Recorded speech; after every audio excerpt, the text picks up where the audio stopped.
Okay,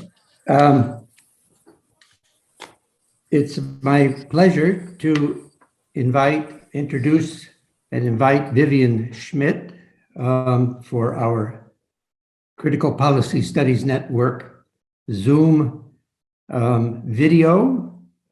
She's professor at Boston University of International Relations and European Studies, more about which we'll say in a minute. These are videos that are recorded as learning resources and available on the website of IPPA and also Chiang Mai School of Public Policy, and they appear on YouTube, which is probably what Piyapong was just saying. We have a number of participants here today, actually across the globe. Piyapong Boossabong, who was just speaking, and Hugh Miller, who are my co-administrators of this website, and Philippe Zittoun of IPPA and the University of Lyon, Rosana Boullosa of the University of Brasilia, Mark Thatcher of, I would say, pronounce it as Louise University in Rome. Tell me if that's wrong. Ricky Price from St. John Fisher College in upstate New York. Piero Tortola of the University of Florence, and Øyvind Samnøy Tefre, I probably didn't get that quite right, of Western Norway University of Applied Sciences. Actually, I don't know if they're all quite here. Yes, I see, and Maria Proestou of Humboldt University. So with that with those brief remarks, I want to turn briefly to Mark Thatcher, who will say a few words about a few biographical words, academic biographical words about Vivien, and then we will jump in. So Mark? Well, it's a great pleasure to introduce Vivien. I was trying to think about what to say, because there's so many things to say, but I'm going to pick out a few of the big ones. In terms of her position, Vivien is not content with one, but actually has three positions. She's John Monnet Professor of European Integration. She's also Professor of International Relations, and she's Professor of Political Science. And I think that reflects the breadth of her interest and expertise. In terms of her works, let me just pick out the single author books. So the most recent one is Europe's Crisis of Legitimacy, Governing by Rules and Ruling by Numbers in the Eurozone, published by OP, which has won the 2021 Best Book Award from APSA's section on Ideas, Knowledge and Politics. So that's an outstanding recognition, but that's just one of several single author books. Before that, you had Democracy in Europe, and before that, The Futures of European Capitalism, all published by OUP. In addition to that, there are a series of edited books and dozens, indeed hundreds of articles which have appeared in all the major journals. And that just gives a flavor of Vivien's work. In terms of the breadth of work, as her title suggests, you have European integration, you have European politics in general, you have comparative politics, you have comparative political economy, you have democratic theory, and of course, you have discursive institutionalism, which is what we're going to discuss today. And on that, I thought I would just make three comments. First of all, one of the hallmarks, I think, of an academic in the social sciences and probably elsewhere who really makes an impact is being associated with a major concept. And that's very clearly the case with Vivien. Discursive institutionalism is very much linked with Vivien's work and her name. And I think that is an achievement in itself. But secondly, it seems to me, this is a concept that is novel, that has gone against the trend, that's been innovative, that has broken out of what was really a very constraining set of assumptions about how we should study political science. And I think it's a real achievement to have maintained and then mainstreamed her approach. Now, critical policy studies, I appreciate, wants to be critical, but I think it's fair to say that today you can't study political science if you don't look at discursive institutionalism. And I think to a third aspect of her work and this particular concept, it's the fact it's general. It applies across all kinds of domains. This is not a narrow little concept that sits in a sub-discipline. This is one that applies right across political science. So I think these are remarkable achievements. But of course, discursive institutionalism deserves and needs critical scrutiny. And so I look forward to us putting Vivien through her paces this afternoon on discursive institutionalism to try and offer a constructive and critical analysis of the value of this approach for political science. Thank you. Thank you very much, Mark Thatcher. So we turn to Vivien and we'll dive in. Discursive institutionalism.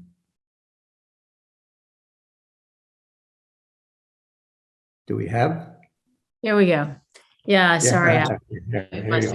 Yeah, so thanks so much for that lovely introduction, Mark, and thank you all for being here and willing to listen critically to my approach to how to understand the explanatory power of ideas and discourse. This is about discursive institutionalism. I'm going to talk about why, what, and how to understand it, and the importance of ideas and discourse in political analysis. So what is discursive institutionalism? Briefly defined, it's an approach that focuses on the substantive content of ideas and the interactive processes of discourse in institutional context.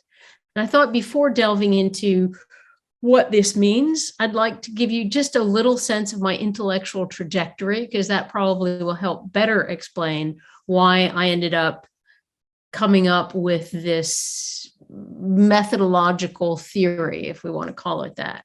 And so in terms of my own intellectual trajectory, in my PhD, I was working on the philosophy of science and social science.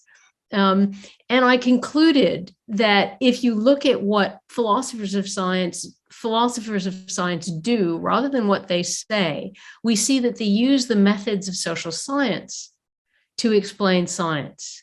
At which point, why should one narrowly focus on law-like explanations, what has come to us now as rational choice institutionalist approaches, if philosophers of science themselves use a variety, actually the four major approaches in the social sciences. And this led me to conclude that one needs to have a tolerance for many methods. And I've always been a methodological pluralist. This simply reinforced it. In my own empirical work then, focused on democracy, policy, and political economy, I used largely historical and interpretive methods, but I was open to all methodological approaches used where appropriate. And this was all fine until the mid to late 1990s, when political science started engaging in what I call the methodological wars. And this is when you got neo-institutionalists, rational choice institutionalists, historical institutionalists, sociological institutionalists, all basically saying that this was the only approach. All were rather static, somewhat deterministic, and they had no room for ideas and discourse, except arguably sociological institutionalism, which in political science in any case was a minority sport. And so because of this, and because I was wedded to approaches focused on ideas and discourse, not to the exclusion of all others, however, I began looking around for theoretical justification for using ideas and discourse as sort of a methodological approach.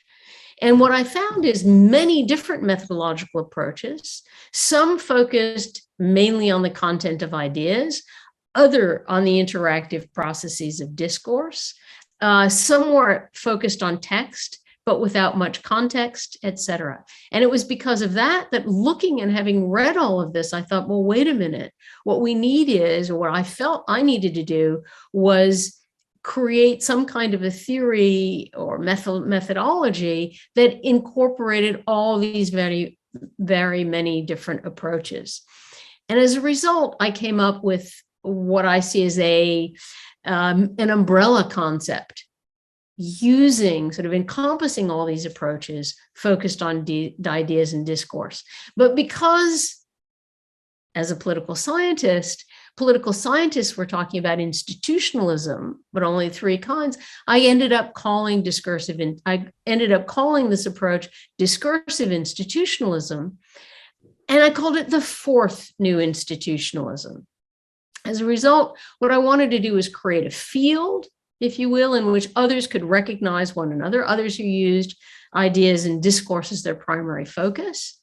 And I also wanted these people, everyone in this field, across approaches, to recognize that they could use one another's approaches, perhaps methodologies, or without necessarily, I mean, they could do this without continually dividing on epistemology or ontology, or put another way, you could still have your epistemological and ontological differences, sort of the deep theoretical bases, but at the same time recognize that at some level, we're all talking about very similar things, and we can learn from one another.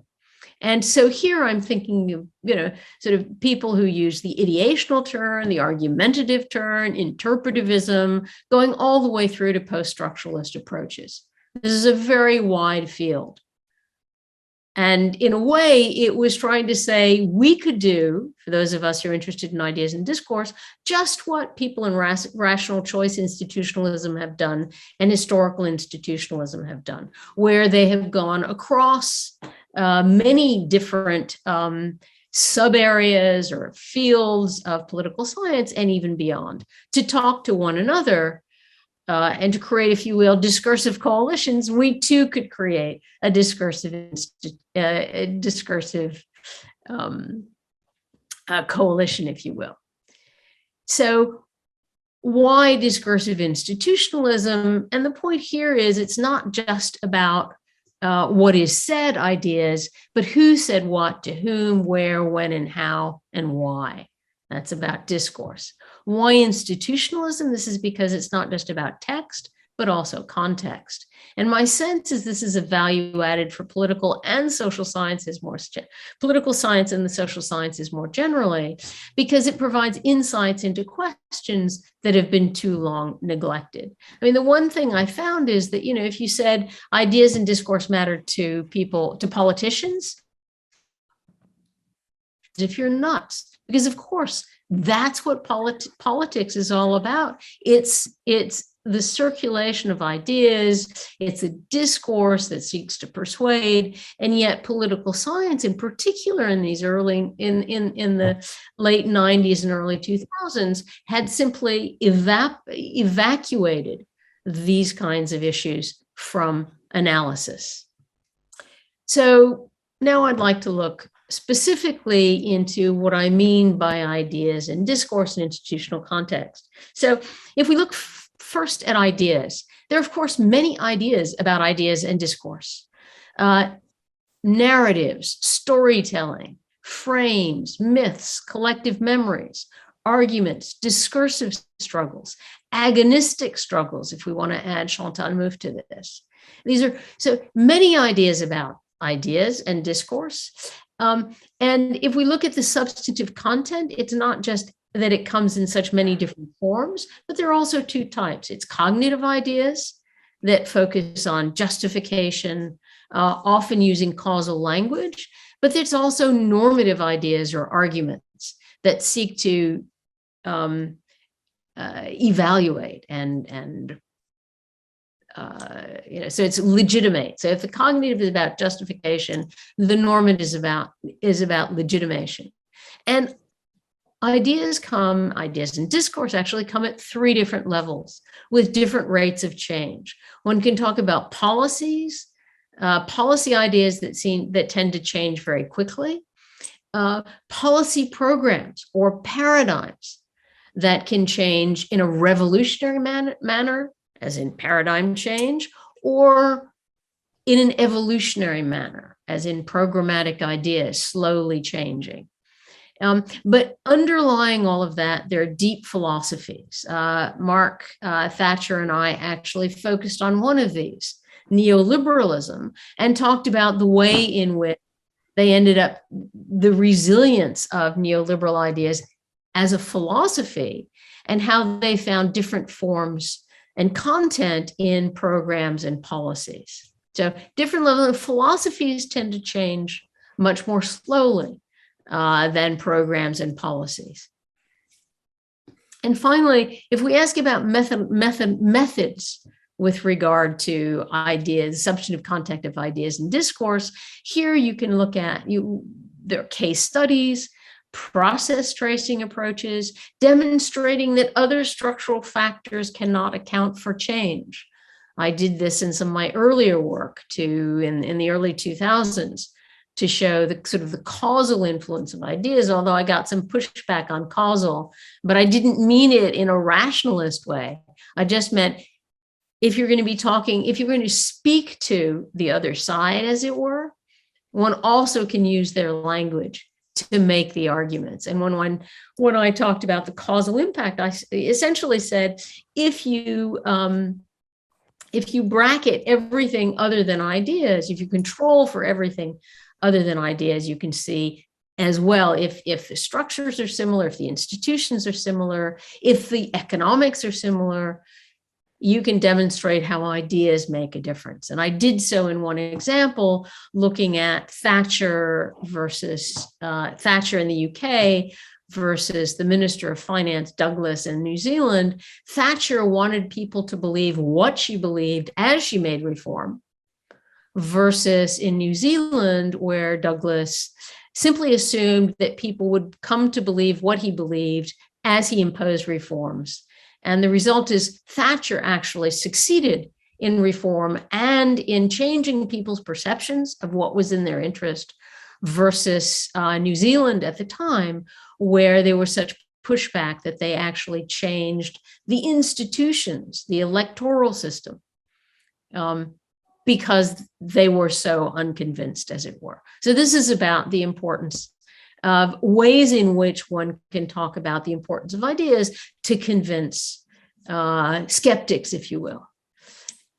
But there are also quantitative and qualitative methods. I'm perfectly open to both kinds. I myself tend to use qualitative methods, but quantitative, many colleagues who also use quantitative methods to great effect. And here you can talk about content analysis, textual analysis, and the rest that has become,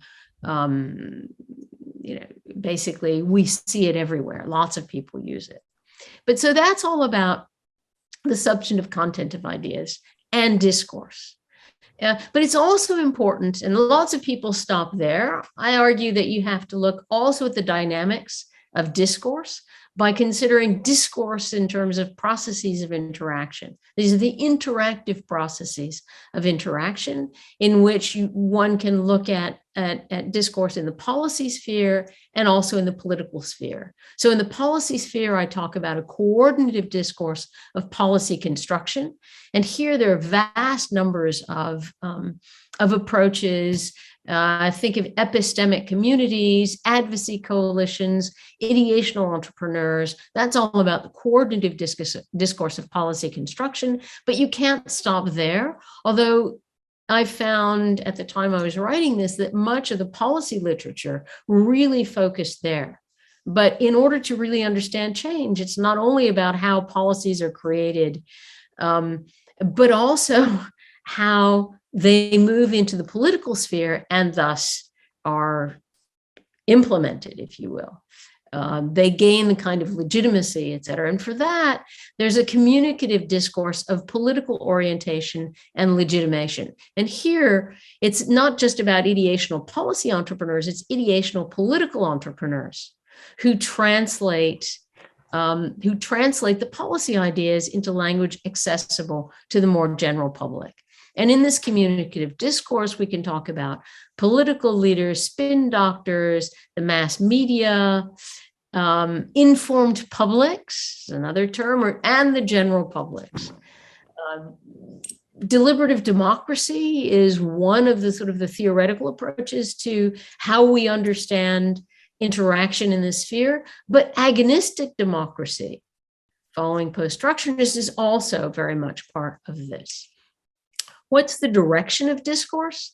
In my own work, I've often looked at elites and focused on sort of the top-down impact of discourse, but we can also look bottom-up at social movements. Lately, I've just started looking at populism, and here this is very much bottom-up and top-down, where I talk about the importance of the message, the messenger, the medium, and the milieu. And I'm happy to elaborate this later. Milieu, of course, is institutional context. But for the moment, we're not going to go there because I want to talk more about the institutional context. And what's important here is it's not simply discourse, ideas and discourse out there. They are deeply embedded in institutional contexts. But what does that mean? Institutional context, I see on the one hand as the formal institutional context and how that affects interactions. In both my work on welfare, on work in welfare, but also on democracy, I differentiate between simple polities, where authority is where governing is channeled through a single authority, and compound polities, where authority is more dispersed amongst a variety of governing bodies. And so what's interesting here is you find that in simple polities, a communicative discourse to the general public tends to be much more relevant when you look at the impact of ideas and discourse, versus in compound polities, where there's so many different actors, it tends to be much more the coordinative discourse. So, think Germany for the coordinative discourse, think the UK for the communicative discourse. And that just has to, so this is an illustration of the importance of the formal institutional context. But of course, that's only one small part of what I mean by institutional context. Much more important, I suppose, for this discussion is the meaning context and the logic of communication, which I'll get to in a minute. What about methods here? So again, if you're looking at the coordinative discourse, i.e. the discourse of policy construction, here one can look at work methodologically on tracing the influence of ideas via policy actors. So this is about network analysis, but not simply formal networks looking at roles, which you find more in sociology, but the network, the ideational networks of who's talking to whom, who's citing whom, and all of that can be very, very useful.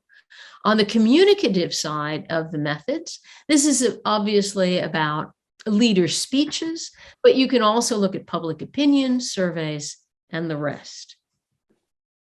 So back to institutions, and here I want to look at their ontology and epistemology very, very briefly, since there's not time to go into depth. But when this really takes us back to the structure agent problem. What are institutions? For me, they're, in terms of this meaning context, institutions are internal to sentient agents. So sentient agents, thinking, saying, acting human beings, as opposed to rational actors or culturally framed actors. So it's sentient agents, and institutions are internal to them as structures and constructs. So yes, one is arguably structured by one's environment, by the language one learns, by the rules one learns to follow. But then these are also constructs as one learns to critique. You know, one creates them, but they also critique them. So in this sense, it means sentient agents have background ideational abilities. This is their meaning context as they learn to follow rules and language, but create and critique them. And here I turn to John Searle, Bourdieu, the psychology of cognitive dissonance. But it's not just that agents have background ideational abilities, they also have what I call foreground discursive abilities. And so here we focus not simply on the meaning context, but also the logic of communication. It's that people, human beings, have the ability to think outside the institutions in which they act, to talk about them in a critical way, and to communicate and deliberate about them. So here you can turn to Habermas for a very robust way of thinking about this, although in my own view, he's perhaps too prescriptive. And I'm trying to be much more empirical about this, but that's fine. But you can look at John Dryzek for his work, but Chantal Mouffe as well. And all of this, in some ways, the foreground discursive abilities is in some sense a response to Bourdieu and Foucault, who essentially see the meaning context and elites dominating people's ideas, structuring thought. But we'll get to that. That takes us to the power of ideas, and I'll get to that later. But what about institutions in terms of the ways in which it's thought about in historical institutional terms? It's about critical junctures, but those remain unexplained. Path dependence, where there's relatively little change, or incremental change. And much of the work there is description and not explanation. For discursive institutionalism, institutions are dynamic and change is endogenous. So if critical junctures are important to look at, but they're objects of explanation where you look into the critical juncture in order to understand people's ideas and their discourse as they're trying to puzzle their way through a moment of great uncertainty. And there's also, of course, for discursive institutionalism, evolutionary change. But for that, we're not just describing, we're trying to explain using process tracing in terms of changing ideas and discourse. But importantly, there are also limits to discursive institutionalism. The caveat is stuff happens. There's lots that we can't explain. Events matter. But next, if we ask, what about rational choice institutionalism versus discursive institutionalism? And here, this is about interests. And rational choice tends to look at interests as objective. These are material interests. You look from the outside and you say, those actors have these interests. You attribute interests to those actors without asking them, what are they thinking? Discursive institutionalism looks at what the actors, the agents, are themselves thinking. This is about the construction of subjective interests in response to perceptions about material reality. So interest-based behavior does exist, but it involves actors' ideas about their interests. Institutions in this context are not neutral incentive structures, but rather they too contain values. Here you can talk about collective memories embedded in the institutions, or values and norms embedded in these institutions as well. Again, deeply contextualized. But some might say, oh yeah, but doesn't this lead to relativism? Well, not to my mind. It seems to me that there are different degrees of uncertainty that one can have. And here I use Wittgenstein, I turn to Ludwig Wittgenstein, a sort of a thin volume that he wrote entitled Uncertainty. where he talked about the difference between pictures of the world and experiences in the world. And to my mind, what we're talking about in discursive institutionalism is mostly agents' experiences in the world. The pictures of the world are much more, it can change radically, but that they're much more like physics, as opposed to perhaps natural history.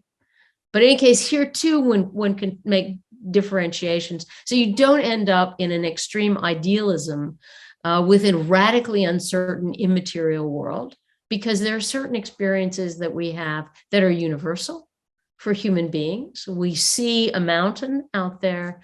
I can say that I have 5 fingers on my hand. And if I doubt that I have 5 fingers, well, no one we have to doubt my sanity as opposed to the 5 fingers. And in that sense, there's a certain kind of certainty that one has of experience in the world that you don't have in, say, considering physics between the Greeks' spirits, or pneuma, I think for blood, is it? Versus neutrinos today or whatever. But it's important to note that beyond all of this, discursive institutionalism doesn't simply look at the interest-based things, it also looks at norms. And to my mind, it provides a bridge to the normative questions addressed in philosophy, such as questions of legitimacy. And legitimacy is actually what I've been looking at more recently. And now what I'm turning to are, just to give you a few examples of the empirical applications of discursive institutionalism and things that I've been working on recently.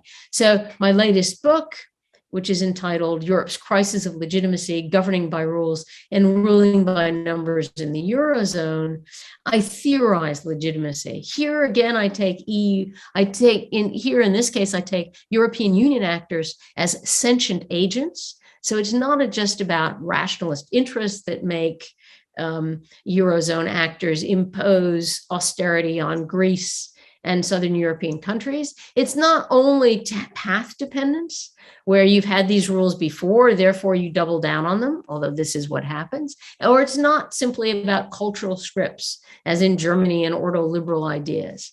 This is about thinking, speaking, acting agents, EU actors, the European Central Bank, the member state leaders in the council,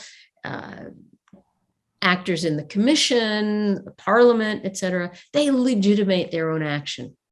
And this is really important. And how do they do this? Well, here I legitimize, and obviously I don't have any time really to discuss this in any detail, but I look at legitimacy in governing activity, use the EU studies language of input, output, and throughput. So it's political legitimacy is input, performance legitimacy is output, and procedural legitimacy is throughput. And I essentially argue that EU actors in the crisis emphasize procedural throughput legitimacy, and thus governing by rules and ruling by numbers, which in turn put democratic legitimacy at risk, which led to deteriorating economies, bad output, and increasingly toxic politics, bad input, which led to the rise of the extremes, Euroscepticism, and anti-Euro and anti-EU feelings.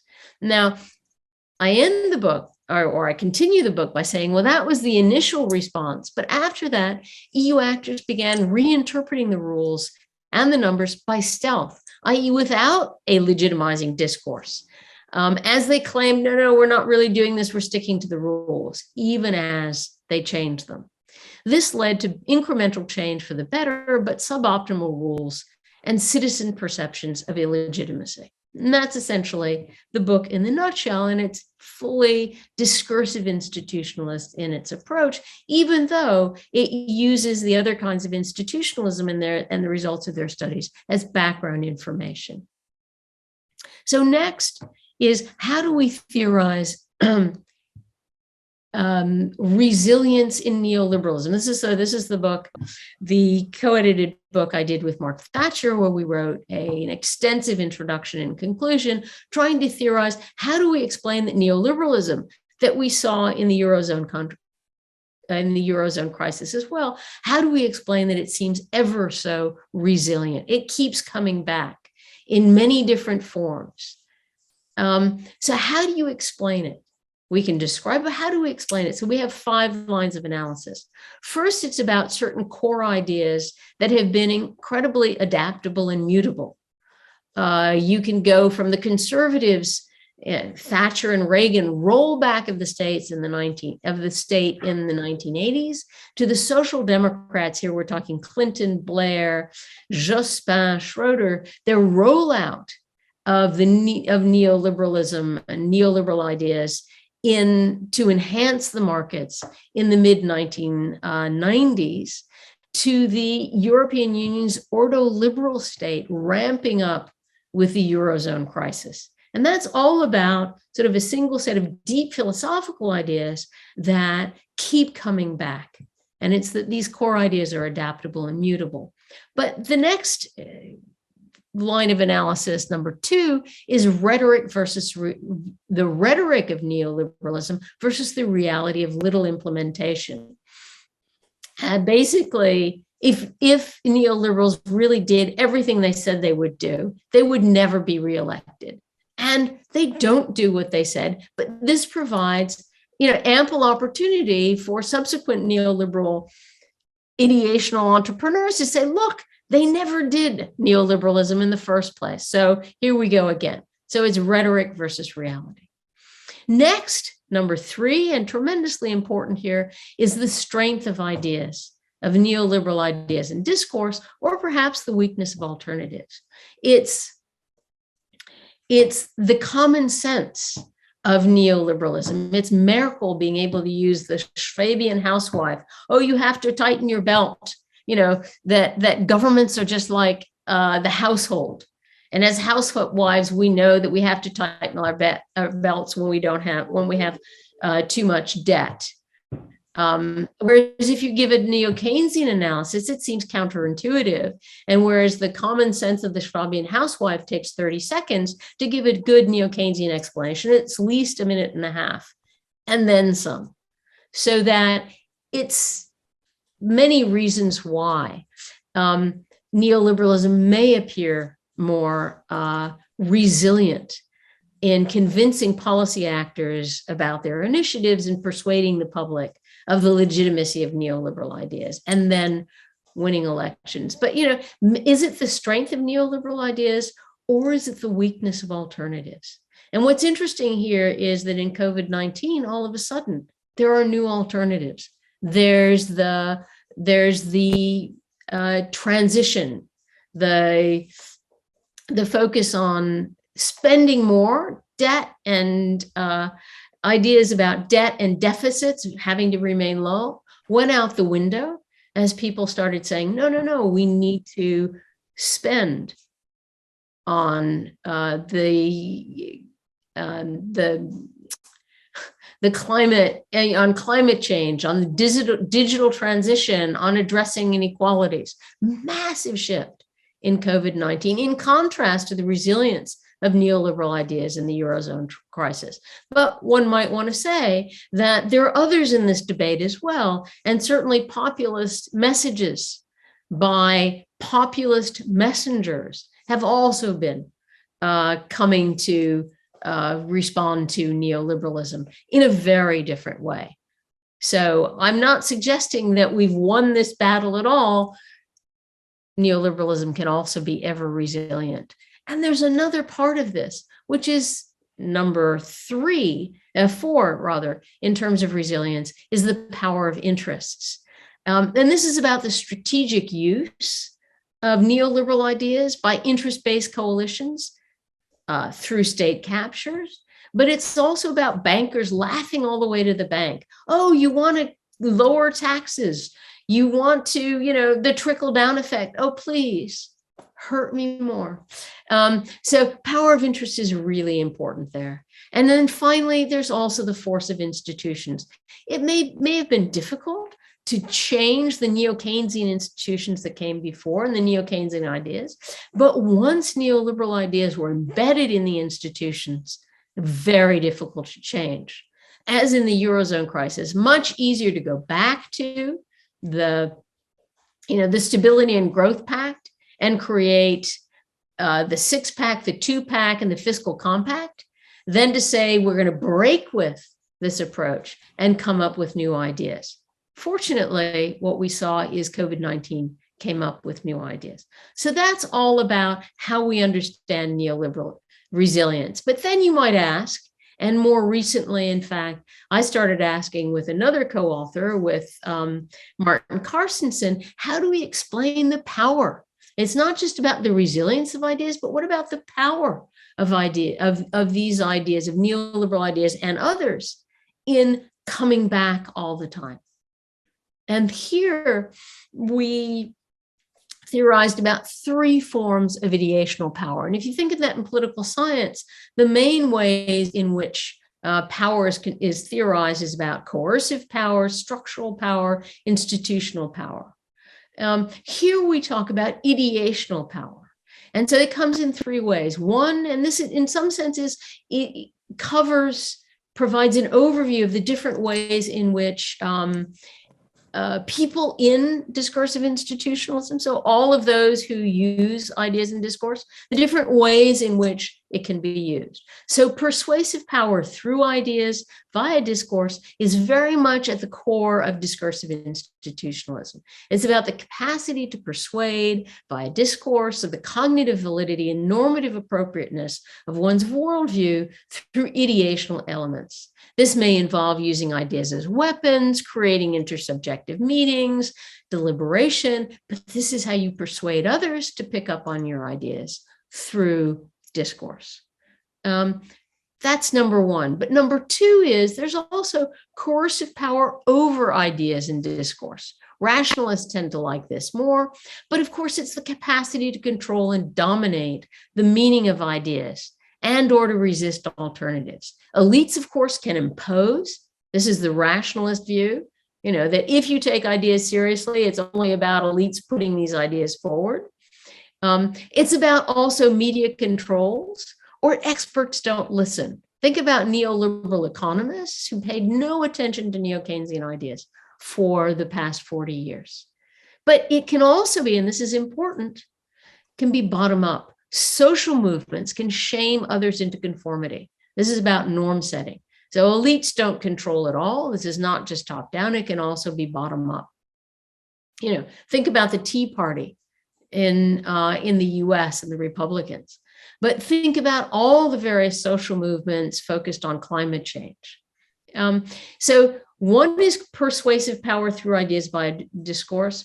Number two is the coercive power over ideas via discourse. And the third is the structural and institutional power in ideas and discourse.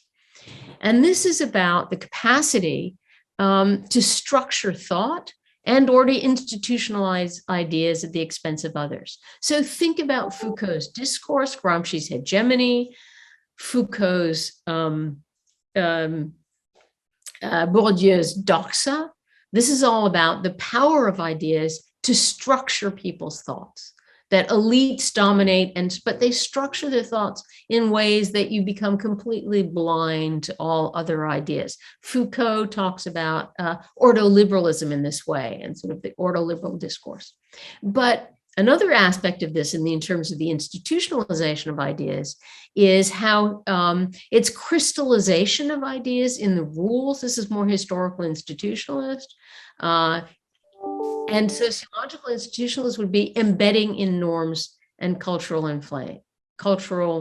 frames. So finally, just to conclude, who is a discursive institutionalist? It's people who take ideas and discourse seriously.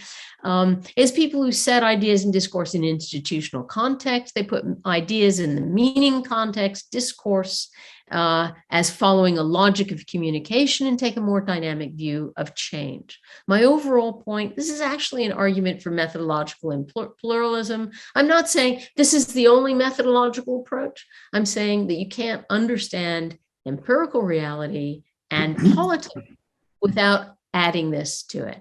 So thanks, that's it. Thank you, Vivien. That was very interesting. We have at least half an hour for discussion, maybe a bit more. The issue is that it's now 10:30 or so in Thailand, where we're being taped. So, questions? Floor is open.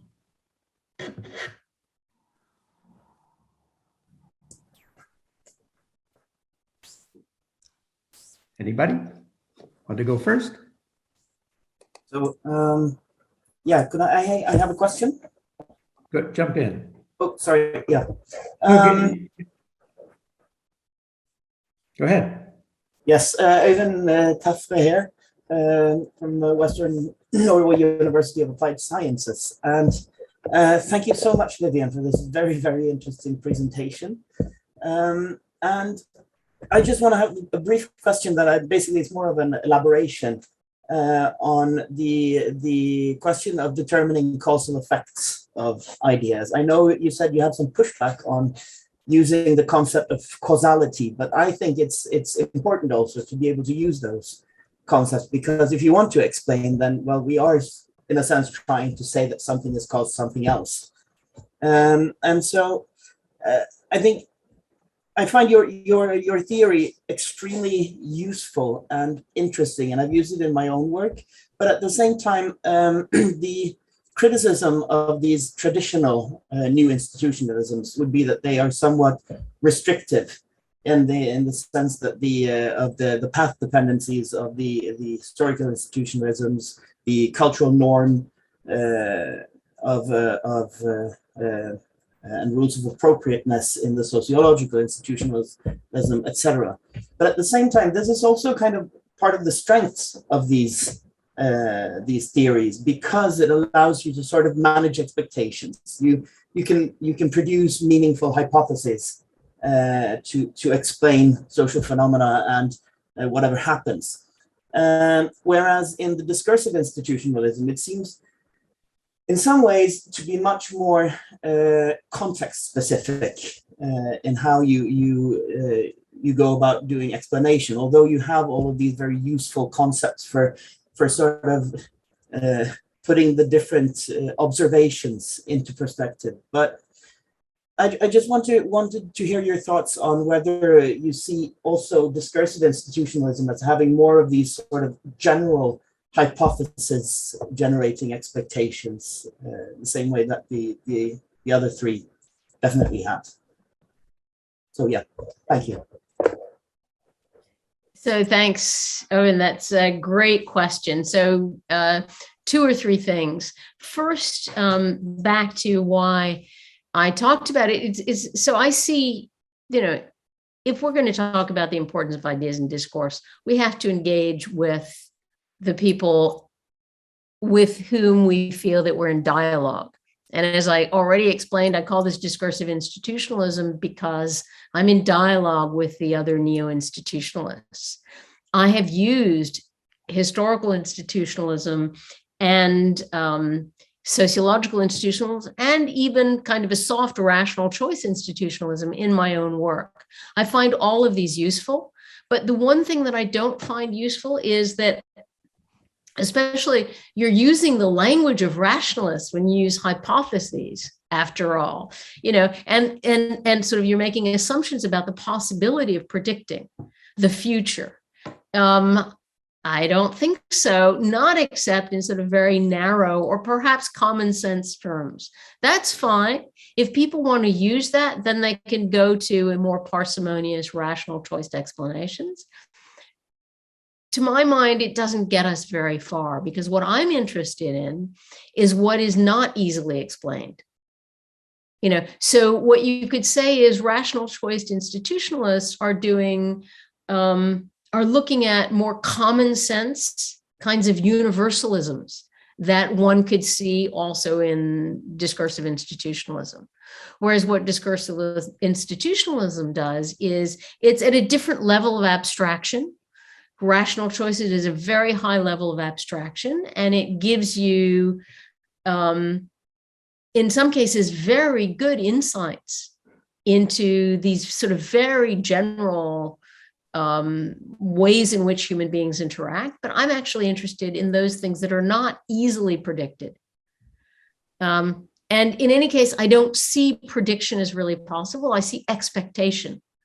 And to my mind, we have to talk about what we can expect, not what we can predict. So I am more context specific, but at the same time, I recognize that there are certain universals.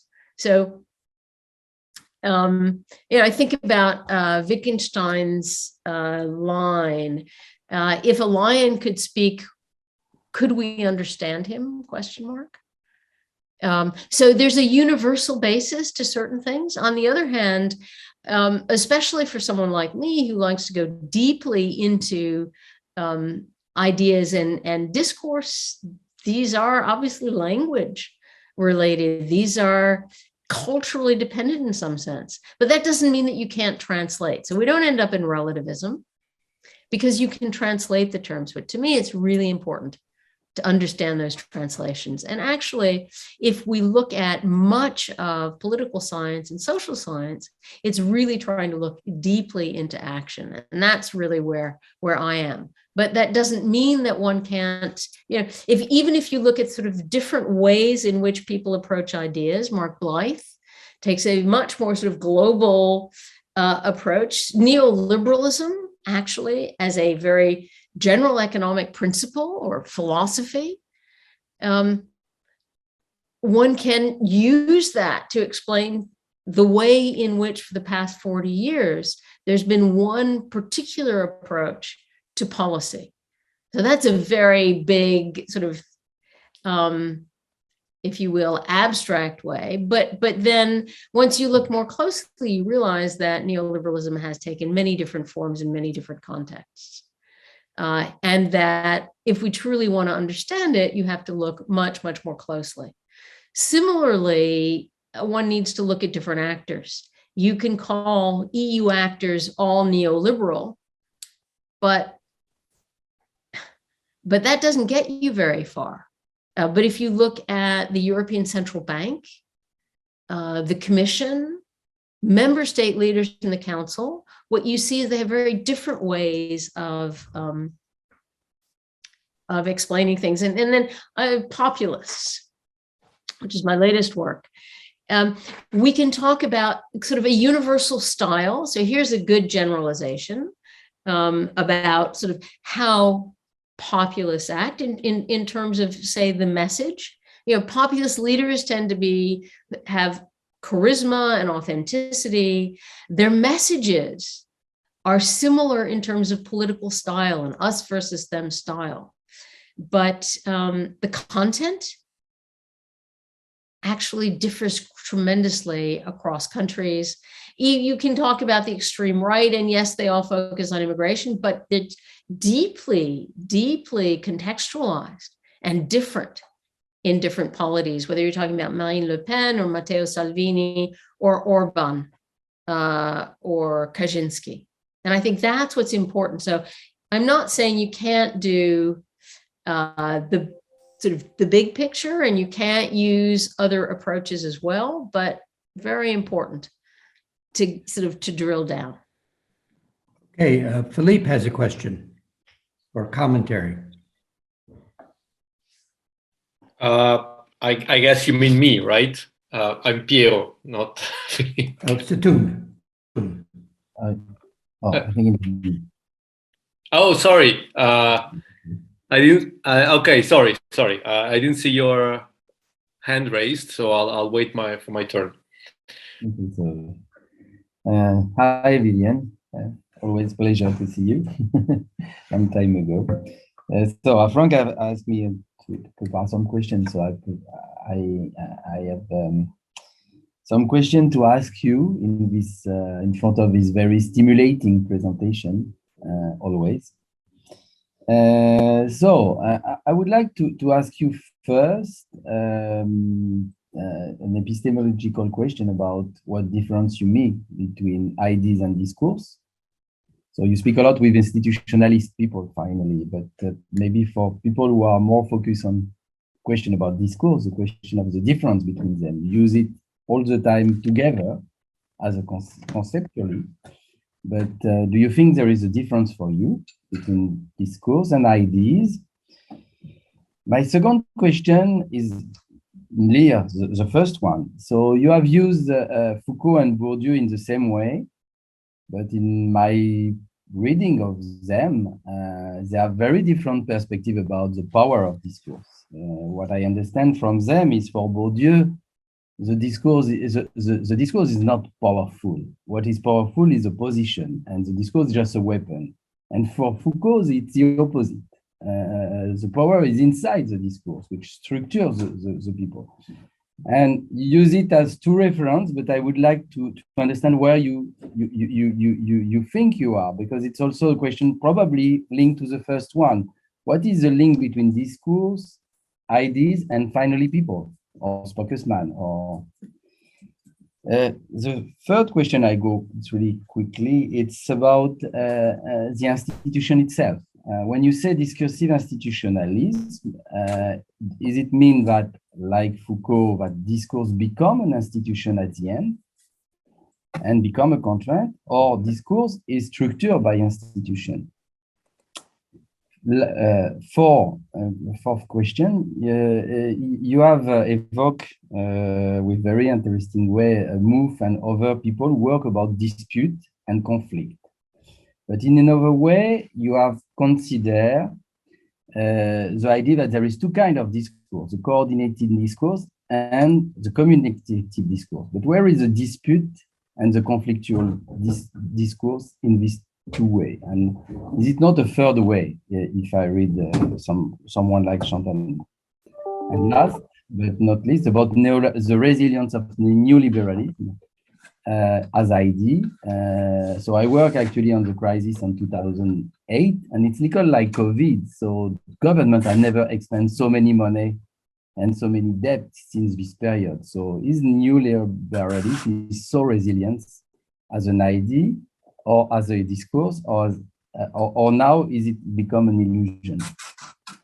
So this is with my 5 questions for you. Those are wonderful questions, and I could go on for another hour or two on them. So I'm going to try to be brief, but they're really excellent. And I think the one thing that I need to emphasize is that what I was doing here is trying to say, here are all the many different ways in which we can consider ideas and discourse, and the many different philosophical approaches.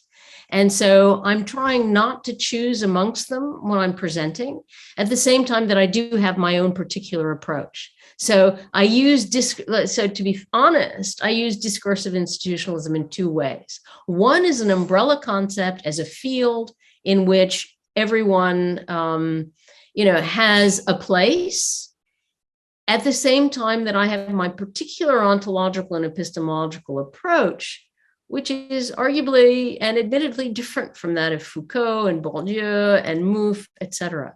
But what I'm trying to say, the fact that I have a different ontology and epistemology, which is essentially part of what I talked about in terms of background ideational abilities and foreground discursive abilities, where I build on John Searle in particular, but mainly only because I'm speaking to an Anglo-Saxon audience. Otherwise, I could use Bourdieu, but it would, and they're very close, and Searle himself says they're close. But for background ideational abilities, I use them. For foreground discursive abilities, I use Habermas, among others. And this is to say, this is my own particular way in. And that links to what I talk about in terms of the persuasive power through ideas via discourse, which is different from, so I'm through ideas and discourse. Foucault and Bourdieu, but you're right, in very different ways, end up talking about, to my mind, it's power in ideas. They're much more focused on the structuring power in ideas, although, as you rightly say, they do it differently. For Foucault, discourse really does structure thoughts entirely. For Bourdieu, absolutely, discourse is a means to create a position, if you will. But I'm fine with that. It's that I don't really try to engage or say that one is right or wrong. I just say that those are different approaches from my own and very useful if we want to look at power in ideas via discourse. But that said, what you can see is in lots of the social literature movement who claim to use Foucault or Bourdieu, structuring power in ideas, actually go through a cycle where they're using all three.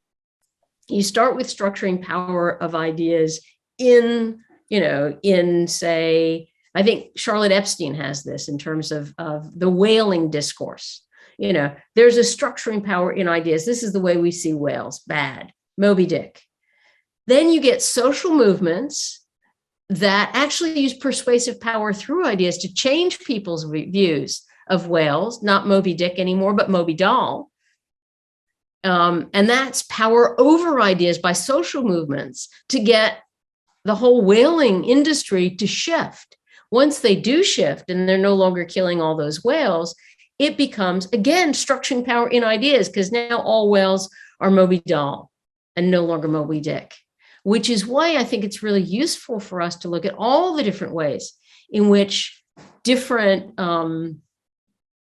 theorists and empirical political scientists use ideas, because in fact, they use them in so many different ways that then take us back to what you were saying about sort of different ways of philosophizing about ideas, which then brings us back to your first question, which is, I use ideas in discourse, and it sounds like indiscriminately, but that's because I'm trying to be very careful to make it possible for many different people with different approaches to see themselves in this.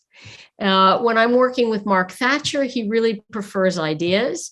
When I was working with Martin Carstensen on the power of ideas in discourse, he really only wanted to talk about ideas. But that also has to do with part of the political science community that, especially in the US and the UK, where ideas are fine, but discourse, oh my God, that suggests post-structuralism. I don't want to give up on discourse, but what you see is who you talk to then ends up with whom you engage ends up why one ends up with ideas and ideas focus. But I'm not giving that up. I want discourse. But I can tell you, when I first started talking about ideas in discourse and discursive institutionalism, I got real pushback from people saying, oh, Vivien, are you sure you want to use discourse? Why don't you use just the word talk?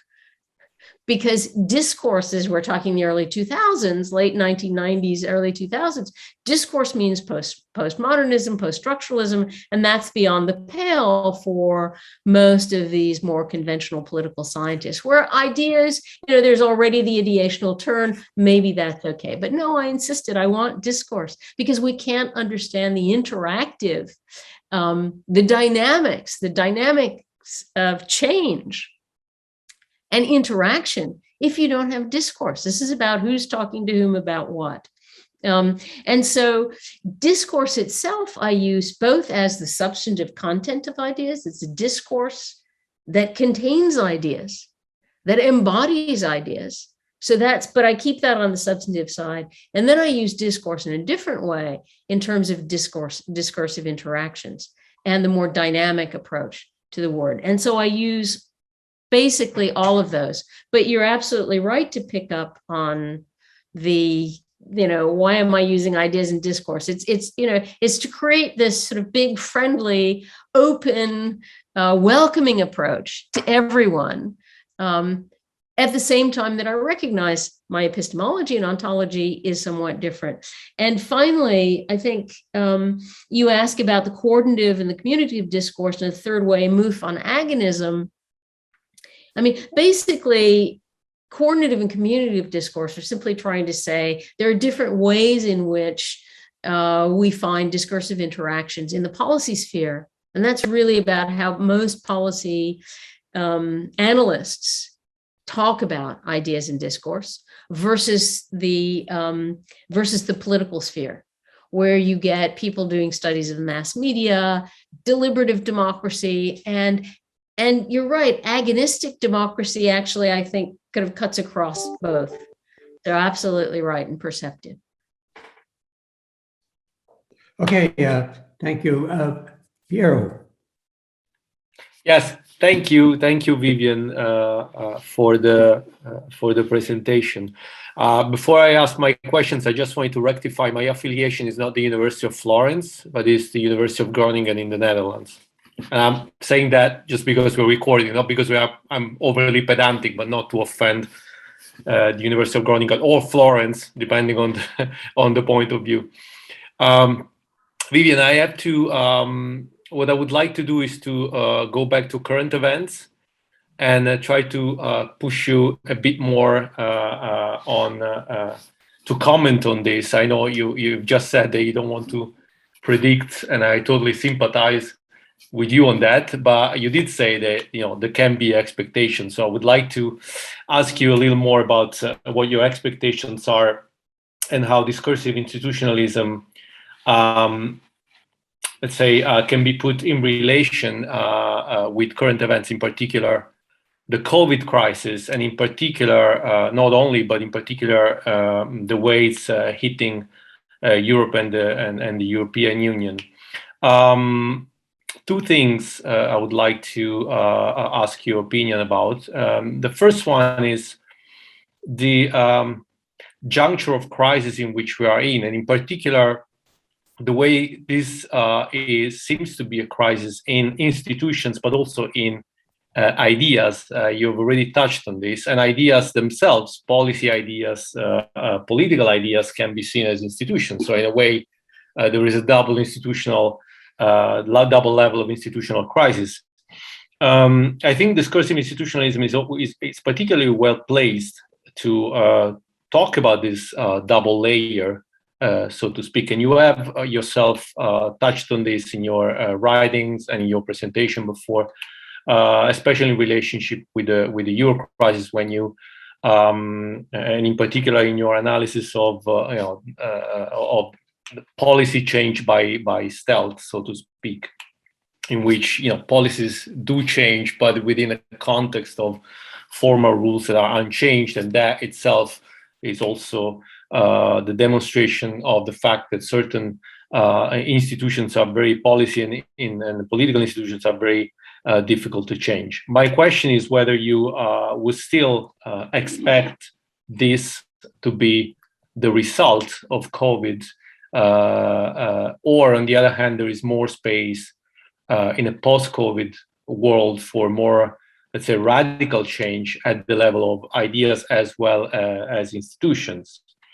And this, can be in relation in the medium term, but also in the relatively short term, in relation to very concrete decisions that the EU and its member states will have to take relatively soon about, for example, the reintroduction of the Stability Pact rules, whether or not to make Next Generation EU permanent or some form of it permanent, and so on and so forth. So where do you expect, not predict, but expect this to be going in the next few years? And the second question that I would like to ask you, connected to current events, is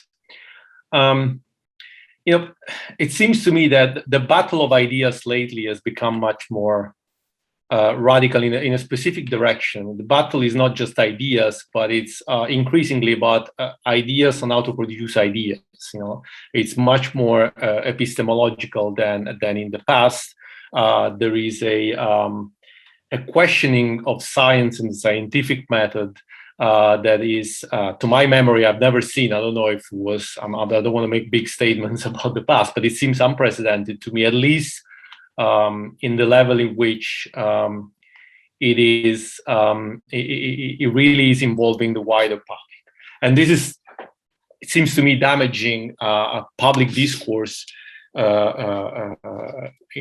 It's a big component of the polarization of political discourse, and it's making it more and more difficult to have common ground and in society, and this in turn is damaging democracy. Right? I'm not saying anything that is not known already, anything new. I'm wondering whether this changes in any way what you have been presenting as discursive institutionalism, how discursive institutionalism integrates this novel discursive, this novel field, this meta field, if you will, of discursive confrontation, or whether this is absolutely in line with what you have seen so far and what you have worked on so far. Thank you. I think in the interest of time, we should collect a few questions here. So Mark would be next, followed by Ricky. And then I think that's all we have time for. Vivien. Oh, no, I'm sorry. Mark. But I could see that Rosana has a question. So maybe... Okay, Rosana also. If there's time, otherwise I'm happy to cede Rosana my place. No? We have a little bit of time. Go ahead. Okay. So I had a couple of comments or questions. One is, I suppose, what's holding you back, Vivien, from being bolder? Because you've been very kind to the other institutionalisms. The DI is in dialogue with them. It's an umbrella concept or what have you.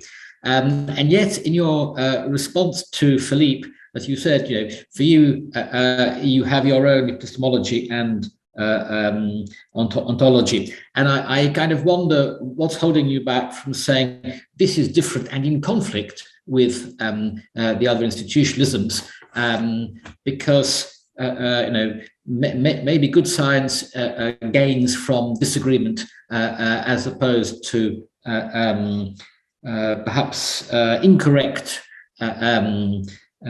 kindness to other approaches where you really don't, you actually don't agree. I suppose I had a second question, which was about why this is an institutionalism, and you gave us some explanation as to why you chose to call it an institutionalism. But I suppose my question has always been: is DI an institutionalism at all? Is it something else? I think the third point that I would make is, you said there are limits to discursive institutionalism. There are things that it can't explain. So one of the strengths of a concept, it seems to me, is its boundaries. An unbounded concept, as we all know, is not a concept at all. And maybe an unbounded approach is not a good approach. So it might be useful to tell us what is DI good for and not good for. Now, I appreciate you won't be able to answer all three of those, but pick whichever elements you want you care to respond to. Thank you. Okay, Ricky. Hi everyone, and thanks so much, Vivien, for your work and the opportunity to speak with you all today. So just to be brief, I think one of the things, I'm very much a Vivien Schmidt fanboy. And so I'm using your work so often as we talked about at APSA. And so one of the things that I'm finding myself struggling with in the application, both in my work on the history of HIV/AIDS and health policy, and the work of the work I'm working on now, which is on climate policy in New York State. I'm curious if you could talk a little bit more about how you see the prescriptive aspect of maybe policy work dangerous. Is that where you move into the relativism, and sort of to think a little bit about what Mark was just saying? Are there like application limits that you see? One of the things that that's very useful for me in my work is thinking about the coordinative and the communicative discourse, right? And the coordinative discourse often happens in places that are difficult for academics to get, both at the elite level and then at the grassroots level. So I'm curious, right, if this sort of approach, in your view, would be applicable to something that was maybe even more interpretive, right, than the sort of rational choice folks that you're operating against or in opposition to a little bit. So thinking about like participatory action projects or working with grassroots organizations and actually developing prescriptive policy. Do you think that is within this umbrella, or does that reach one of the limits? And again, thank you so much, and thanks for all y'all's time. And Rosana. Okay, thank you very much, Vivien. It was a pleasure and learning from you. You brought many important points to the debate of critical policy studies, creating bridges of dialogue with your discursive institutionalism. I think that for me, this contribution has many layers of learning. We have no time to talk about them, but I'd like only to say that this is really important because when we are teaching public policy or politics in our universities, especially here in Brazil, we can see that your text, your 2008 text, that is really appreciated for us, it works also as a kind of bridge to critical policy studies, because to pass from the older new institutionalism to critical policy studies sometimes can be really hard. So I think that your text can maybe, sometimes can bring for some students a new way or a new approach or a new desire to see and go on critical policy studies. So thank you very much. I have a question, because I talk from a place where change a lot.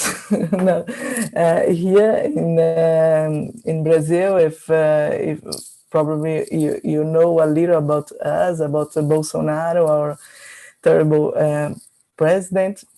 No, but I can see here that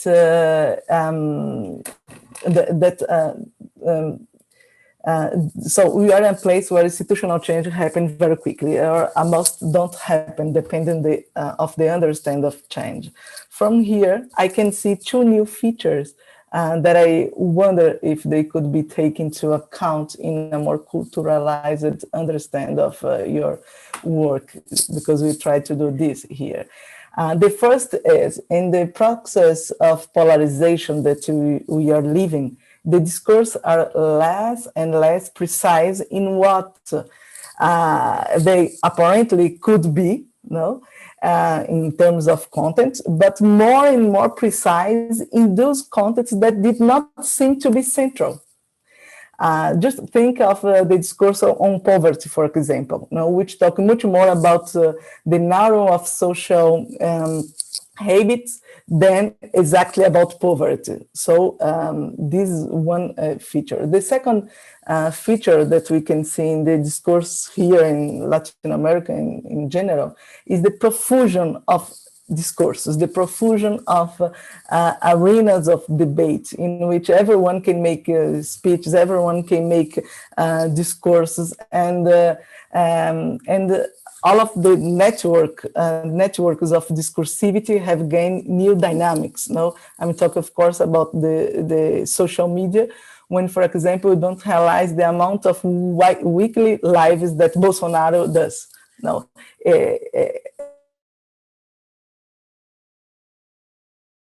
Ideas. And so in your view, I'd like to know if this rise in new methodological problems or not, or we need to continue to use the same methodological tools. Thank you very much. Okay, yeah, thanks. These are wonderful questions. And I think I'm going to start with the last one with Rosana's, because that also fits pretty well with Piero's second question. And that is really, this is my latest work focused on the rise of populism and trying to apply, to use discursive institutionalism as a lens through which to understand it. And admittedly, there's so much out there on populism that sort of I despaired that I was ever going to find a way into it. But I got a Guggenheim Fellowship to study populism, so I've got to come out with something. And this past summer, I actually started working very hard on this. I have a paper that's going to be published in the Journal of European Integration that actually, I think, it doesn't answer your questions, but at least it provides another way into them. And that is what I mentioned just in passing, in my talk about how I see populism, and sort of I call it the 4 M's: message, messenger, media, and milieu. And I think what's important here is what we're seeing is a new way. This is not just a style of discourse, it's also an approach to democracy. So I'm going to go through each of the 4 M's. So the message in particular, the populist message is one in which it has 3 elements, basically. One is the style, which is a political style that is us versus them. It's elites, it's against the elites, the masses versus the elites, but it's basically, it's the people against the elites, but it's actually a much narrower view of what the people are. It's those who are basically around a particular messenger. I'll get to them first. I'll get to that in a minute. But this message, Pierre Rosanvallon talks about this as a strong ideology that's contained in the style itself. And that's sort of interesting because we're used to messages having content. And they have content also for populism, but what's important about, there's an idea about what democracy is that's contained in the political style. It's an intermediated notion of democracy where it's me, the leader, with the people, those people who follow me. And they are the majority, even though they're actually a minority. So contained in this political style is a deep ideology about what democracy is that is totally anti-liberal democracy and anti the institutions of liberal democracy. Because those don't count, they intermediate and they destroy the direct relationship between the leader and the people. Actually, Chantal Mouffe also talks about this some, but I mean, lots of people do. So that one is the political style. The next is the post-truth nature of that political style, and that gets us to what Piero was asking about. You know, in a way, this is a public discourse that basically it's fake news, it's the politics of bullshit, it's lying, it's Donald Trump. You know, he embodies this kind of approach, but you can see it everywhere to greater or smaller degrees in populist leaders who have this political style, because the truth doesn't matter. Science doesn't matter. In the UK, you know, Gove basically said, you know, who pays attention to the experts? What are experts? But, you know, you could tie this, if we want to explain it, back to neoliberalism and the way in which the experts have dominated more and more. In a way, the withering away of democratic institutions through neoliberalism by putting everything in technocracy. And what's the alternative? It's populism. And there have been writings about interesting things written on that as well. But we've got in the message, you've got a political style, you've got post-truth as part of that style, but there's also the content. And that message is very different from one country to the next, from one political party, populist party to the next. So I think, and we're not going to go there, but anti-immigration, and you can see that there are many different ways, I mentioned this earlier, in which something like anti-immigration comes out. The messenger, also tremendously important. And we generally only think about the leader, charismatic, authenticity, and all of this, and the way they talk and the way they embody a message and the way they present the message. That's all really important. But one also needs to look at activist networks of discontent. And it's these activist networks, or also the organic intellectual. If you look at each one of these guys, they're generally guys, not always, Marine Le Pen, you know, what you see is there's always an organic intellectual who helps them. It's Trump, it started with Bannon, it's others subsequently. It's Dominic Cummings in the beginning for for Boris Johnson, Salvini, I'm not so sure, but certainly Beppe Grillo had his own Casaleggio, father and then son. I think all of that's important to see that they're getting their ideas. It's not just them. They don't embody populism themselves, but they also not only get their ideas from organic leaders, their discourse, what to say from they also learn it through their interaction with the crowds. Think about Donald Trump, think about Bolsonaro. You know, you try out an idea, a discourse, and if it resonates, fine. If it doesn't, you know, you abandon it. Trump tried out all sorts of things. Build a wall, really worked. The big steal, lock her up for Hillary Clinton. I mean, all of this. And so it's interesting. So that's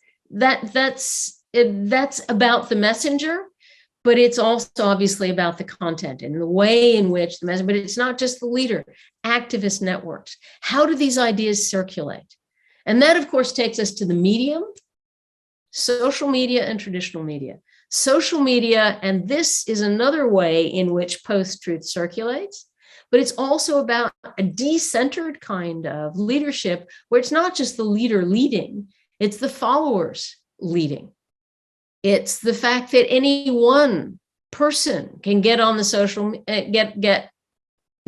become part of this activist network and throw out ideas. And they're also all finding themselves in a different way. So how do we explain the change? This is very different from radio or television. You know, radio of the 1930s. Mussolini, Hitler had to have control of the state in order to have control of the media. No one's got control anymore. So that's an important piece of it.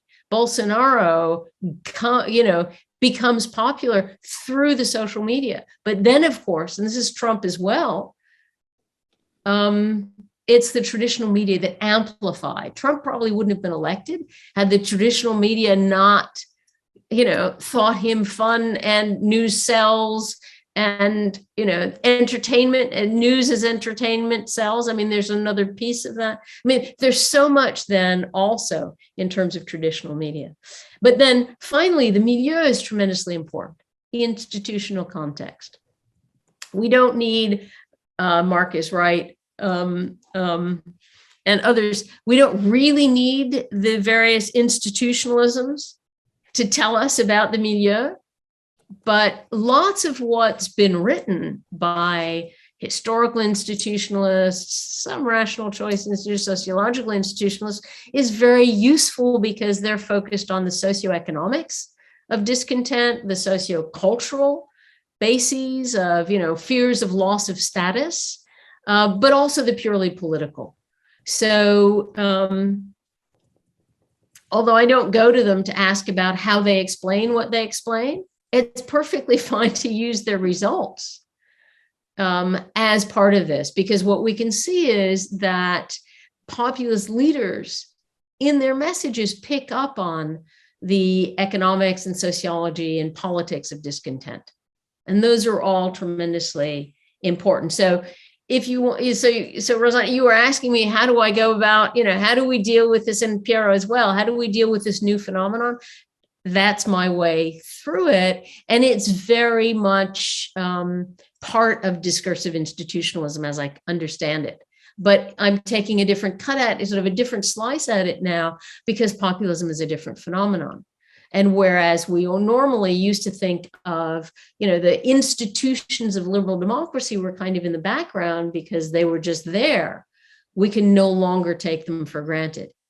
And what we're seeing with populism is the way in which those very institutions are eroding in a very dangerous and scary way. And we're certainly, I think, seeing it in the US more than in Europe right now, with the Republicans in terms of changing the electoral rules and gerrymandering districts and all of that. Plus everything that the Republicans are doing to try to ensure that it doesn't matter who wins the next election, they win. By undermining public faith and public belief in not simply, Piero, scientific methods or scientific truths, but also in the very institutions of democracy. If you give up on believing in that elections are fair and free, we're nowhere. And in the US, here's a prediction: civil war, perhaps not of the kind we saw in the 1860s in the US, but another kind of civil war, and a very scary one, because you're seeing increasing violence in the discourse. And we see that in Brazil, obviously, as much as in the US, that might precede violent outbreaks. You saw it in the US in terms of the Capitol riots. I actually don't want to try to predict the future in terms of what's going to happen in the US, either the 22 midterms, but certainly in 2024. But Europe's a nice place at the moment, because I don't see that happening in Europe for a range of reasons. And one is institutional, in terms of formal institutional contexts.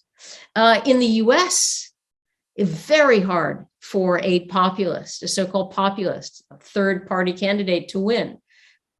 But we had it because Trump comes in and takes over the Republican Party and wins. And once you win, you've got not simply ideational discursive power, you've got the power of the state behind you. Maybe not entirely the first time around, but the next time around he will. By contrast, in Europe, formal institutional context, whereas Europe had real problems during the Eurozone crisis because there was not a single authority, there was not a treasury, there was not, to bail everyone out, as in the US. So it failed then, but in Europe, because there was no central power in the populism crisis, the democracy crisis, you saw Boris Johnson, yes, win Brexit in the UK, a different kind of populism, mind you, but still populism. But then Macron wins with an anti-elite political style, but a very mainstream message. Neither left nor right, but mainstream. He wins, and then it's the Salvini, it's the Lega 5-star winning. But basically, there cannot be the same kind of takeover of the state, because there's no single state. There are many member states in the EU, which makes a big difference. But now, more quickly, just to respond to the other questions, Piero's first question was really about the Eurozone crisis and COVID-19, and I think that's an equally important thing to talk about. Now, leaving aside populism, and I've actually written some articles on how to understand Eurozone crisis versus COVID-19. And obviously I had to, having written a book that comes out in March 2020 as the COVID-19 crisis hits. The only time I have to change anything is the first sentence of the preface, which read at the time, the Eurozone crisis is the worst crisis that the EU has ever had. Whoops. So all I could do was change it to, with the exception of COVID-19, the COVID-19 pandemic, the Eurozone crisis was the worst crisis that the EU has ever had. And then I could go on and say, and so then I had to, of course, go on and write comparing Eurozone and COVID-19. And that's really interesting because in a way, we could talk about the Eurozone crisis as a learning crisis. It was one in which they made absolutely the wrong kind of response for a whole range of reasons that I won't go into now, but wrong response, but it was just too easy. And I mean, in the book I asked the question on legitimacy, is the council a dictatorship led by Germany or a mutually accountable deliberative body? Well, in the first 2 years, it looked much more like a dictatorship, and for Greece always. But after that, with the reinterpretation of the rules by stealth, what you see is incremental change, where the ideas change, but not the discourse, if you will. Increasing flexibility on the part of the Commission, but also the Council and the European Central Bank actually, keeps hiding what it's doing in plain view, saying, oh, this is in our mandate. It goes from a really narrow interpretation to a wider and wider and wider through quantitative easing. And it continues to do that. It even ratchets that up in the COVID-19 crisis, suggesting that what it was doing was perceived as generally legitimate by all. And it was increasingly clear that it was doing this. And it said it's in our mandate, but this is a change. Whereas what we see with the Commission and the Council is a complete reversal, or at least a suspension of the rules. And it's almost as if you needed this critical juncture, the COVID-19, to break through the kind of inertia or path dependency, but ideational path dependency that had happened before. All of a sudden, you get this massive crisis, and member state leaders simply basically say, okay, deficit rules out of here. Commission, agreed, suspend the rules. And now, as Piero suggested, we're in, what we already saw is what I would call a paradigm change, or something akin to that. Because with the Next Generation EU and the Resilience and Recovery Fund, however temporary that is, that's a major breakthrough. It breaks all the taboos of the past. That's really, really important. And it may be, we can hope that the fund will become permanent. We'll see. But beyond that, the rules are not going back to the previous. It's impossible. Where they go will tell us something about how the EU progresses in the future, but it's already a major, major, major change. Now, very quickly, in response, quickly. Very, very quickly, in response to Mark, why am I not bolder? Why am I so kind to the other institutionalisms? Well, because, I want to persuade everyone. This is power through ideas. I want to say, hey guys, don't get defensive. Buy into this. If they buy into it, they'll soon find that they actually can't use their approaches in the way that they used to. So so this is persuasion. But I do find a certain complementarity, but it's just that I think this is better. I agree with you. This is certainly the better approach, but I want people to try it. How do you do that?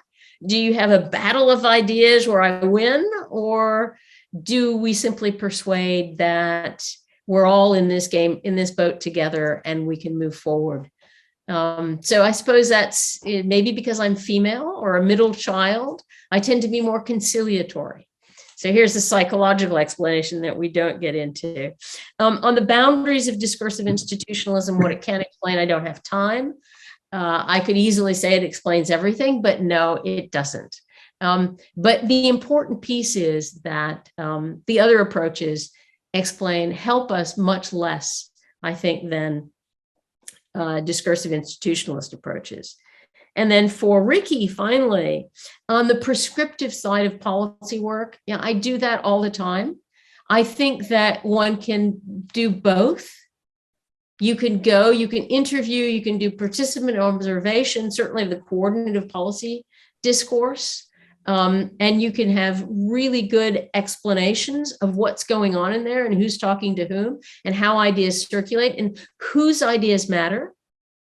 But at the same time, when you finish that, you can do the prescriptive.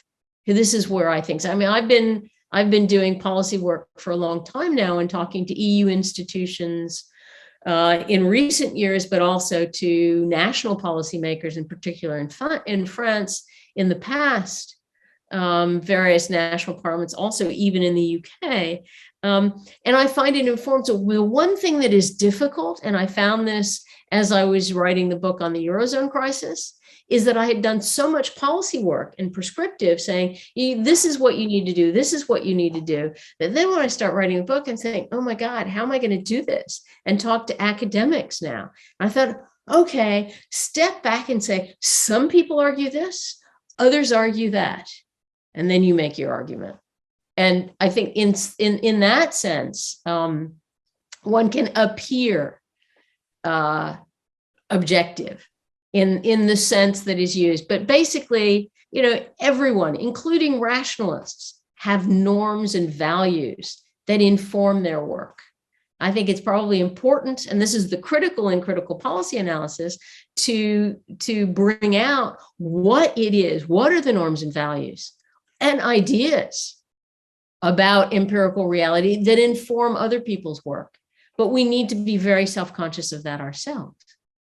And when you move from policy, from academic work, trying to step back to policy work, what you realize is, that's a place where you see where your own values are. And it's important to be aware of them and make those arguments. But then as I'm dealing with populists, I'm trying to say, okay, how can I step in their shoes? Very hard. But nonetheless, you want to try to understand where they're coming from, what their ideas are. And in interviews and all of that, really just listen and listen openly, and then criticize later or not. Okay. Thank you. I thank everyone, but especially Vivien. This will be a very interesting addition to our series, which you can find on the Critical Policy Studies Network. So with that, thank you very much. Thank you so much, everyone. It's wonderful. It was good. Thank you. Bye. Bye-bye. Thank you very much. Bye-bye to everybody. Bye-bye. Thank you, Vivien, particularly. Bye-bye. Thank you.